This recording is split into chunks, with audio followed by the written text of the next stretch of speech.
ఘోర పాపియైన రాహాబును నీవు ప్రేమించినావుగా. వేశ్యగా జీవించినరు వారసత్వమునిచ్చినావుగా. నా పాపమై నా శాపమై మరణించిన నా యేసయ్యా, నా నీతి అయి నిత్య శాంతి అయి నా తోడుండు నా దైవమా.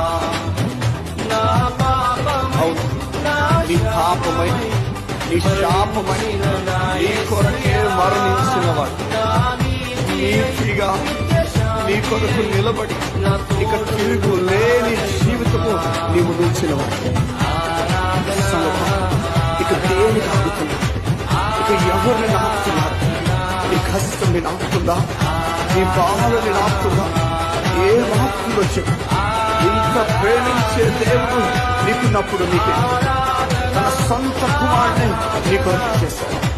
నువ్వు పాపం చేస్తున్న వాడని తెలిసినా నీ పక్కనే ఉండడానికి ఇస్తున్నాడు. ఎంత ప్రేమిస్తున్నాడు. సంగమా కలిసి పాడు సంగమా.